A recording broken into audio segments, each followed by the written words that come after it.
Hello, my name is Jason Medina. I'm from the University of Illinois, and I work with Professor Charles Singh, and we're in the Chemical and Biomolecular Engineering department. And today I'd like to talk to you about some of the work we've been doing on developing models for polyampholite self-coacervation, with a particular focus at looking at the effects of charge distribution on phase separation. So the motivation for developing these models comes from a desire to understand phase separation in intrinsically disordered proteins, or IDPs for short. So IDPs are proteins that lack a discrete folded structure, and they can take on a variety of different conformations in solution. Now, one feature that leads to this intrinsic disorder in these proteins comes from the fact that their sequence contains more charged and polar groups and less hydrophobic groups as compared to their folded globular counterparts.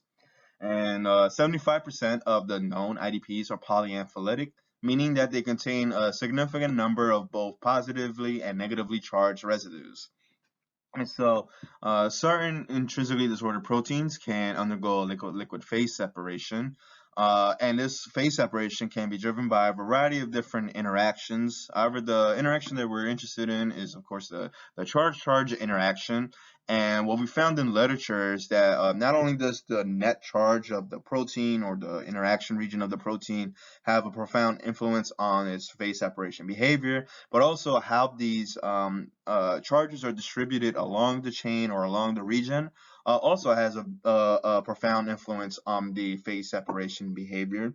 And so to get a better fundamental understanding of this link between charge sequence and phase separation behavior, we're going to turn to some polymer models. And so one example of this charge-driven liquid-liquid phase separation in polymers is known as complex coacervation, which occurs between oppositely charged polyelectrolytes in solution. So if you have a polycation and a polyanion under certain salt concentrations and with certain polymer lengths, you can get this phase separation, which leads to a coacervative phase that's polymer rich and a supernatant phase that's polymer dilute. So here is a phase diagram with salt concentration on the y-axis, polymer concentration on the x-axis, and this curve is the coexistence curve. And under it is going to be the two-phase region, and outside of it, it's going to be single-phase region. And we have these tie lines connecting the coexisting supernatant and coacervate phase. Similarly, polyampholytes can undergo coacervation. Here we call it a self-coacervation because the chain contains both positive and negative charges. And so you only need one chain species for this phase separation to occur. And so what we found is that one feature that's required for phase separation to occur is that you need to have a certain number of like charges that are localized together in a block. And we're going to refer to this as the chain blockiness from here on. And so here we see a picture of these droplets, these phase separated droplets in a polyampholytic polypeptide solution that's synthesized by our collaborators, the Perry group at UMass Amherst. And so what we've set out to do is to develop a model that can describe phase separation in these charge sequence polyampholytes. And we're doing this so that we can study the underlying physics that links charge sequence and phase separation. And through this, we hope to gain a better understanding of how intrinsically disordered proteins phase separate through charge interactions. Because as I said before, 75% of the known intrinsically disordered proteins are polyampholytic. So the first model we developed is this transfer matrix theory model.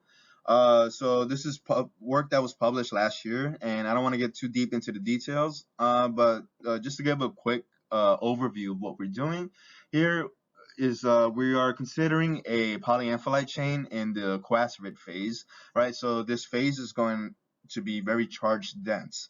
So we're going to approximate the interaction of felt by each monomer along this chain simply by considering its nearest neighbor. And so what this results in is a series of adsorption sites that can have an oppositely charged polymer monomer adsorbed onto it, or oppositely charged salt ion adsorbed onto it, or nothing at all.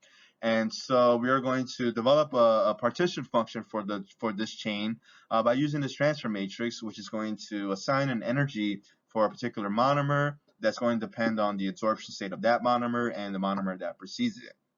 And so taking this transfer matrix and raising it to the n power, where n is the degree polymerization, you can get the partition function for the chain. And from this partition function, of course, we can derive the free energy contribution from the chain interactions. And to this, we add a translational entropy term, a phenomenological excluded volume term, and we're going to lump all the other short-range non-electrostatic interactions into a Flory-Huggins term. So the charge sequence really plays a role in effect in this model through this term here, which is the going to be the energy assigned for when you have a monomer that's unpaired, which is going to be electrostatically unfavorable. So you can think of this epsilon term as an electrostatic energy penalty for being unpaired.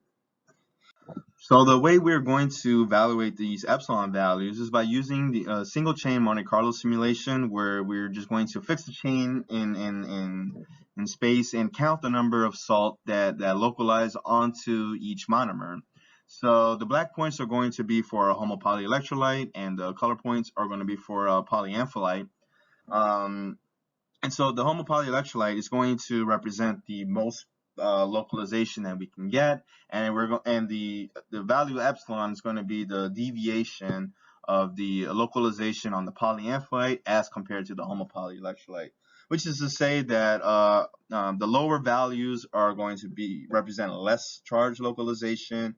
And we see that the chain ends are see less charge localization, but also this interface where the charge sign changes is going to see even less localization. So these two features are going to play a big impact. And we can see here that when you don't have enough blockiness in your sequence, a large portion of your chain is going to have significantly reduced charge localization as compared to a similarly length homopolyelectrolyte. So with these simulations, we can get these epsilon values and then evaluate the transfer matrix, and then from that we can get these phase diagrams. So here I'm showing phase diagrams for 3 sequences. So going from sequence A to sequence D, you can see that we have half the blockiness, right? And so that is going to lead to a huge decrease in the size of the two-phase coexistence region. And so going from sequence A to sequence E, we're simply taking 2 chains of sequence A and sticking them together, right? So you're going to make the chain twice as long, which is obviously going to lead to a larger two-phase coexistence region. However, we are also going to have 3 of these charge sign interfaces as compared to just having 1. And so that is going to counteract the effects of increasing the chain length. Now, this transfer matrix theory works really well with these simple repeating patterns, but it gets much more difficult to implement for more heterogeneous charge distributions. So instead, what we've done is we've developed this coarse-grained Monte Carlo model that can resolve any arbitrary charge sequence. So our Monte Carlo simulation model is going to coarse grain the polymer to the monomer level, right? So each particle is going to represent a monomer, and so we're going to use this, what's known as a restrictive primitive model, which treats all the charges as hard spheres, and they interact with each other through a Coulomb potential. The solvent is implicit, and the polymer monomers are going to be bonded together with a bond potential, and the average conformation of these chains are going to be set with a bond angle potential. And so these simulations are going to be done in the NVT ensemble, and we are going to set the polymer and salt concentration. So if we do this for a large variety of polymer and salt concentrations, we can develop a free energy landscape for a certain charge sequence. And from this free energy landscape, then we will of course be able to get the phase diagrams.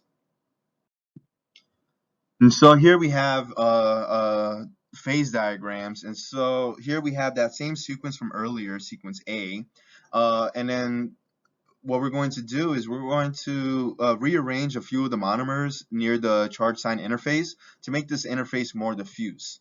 And so that's going to be sequence B. And we can see that we get a pretty significant decrease in the two-phase coexistence region.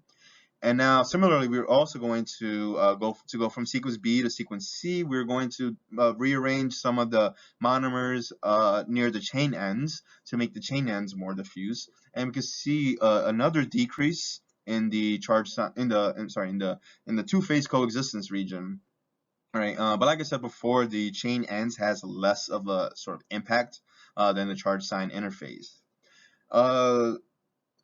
Now, I will mention that this is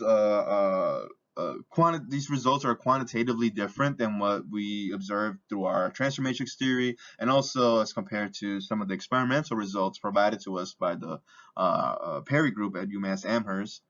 And so, for instance, when we look at the blockiness effects, the blockiness in this Monte Carlo simulation at the moment is not having the same sort of big decrease in the two-phase coexistence region. However, we are still working on parameterizing this model, and so this is ongoing work. So for future work, of course, we want to parameterize our model so that we can better match the results that we see in theory and the results the Perry group obtained through their experiments. And to take this to further, we want to implement neutral beads with a tunable van der Waals potential. And this is to make our polyampholytes look more like intrinsically disordered proteins. However, I will reiterate that we're not trying to make predictive models. Instead, what we want to do is to develop a model where we can look at certain features in intrinsically disordered proteins and see how they impact phase separation. So with that, I'd like to thank my group and my funding sources, and I'd be more than happy to answer any questions via email, and I'd like to thank you for listening.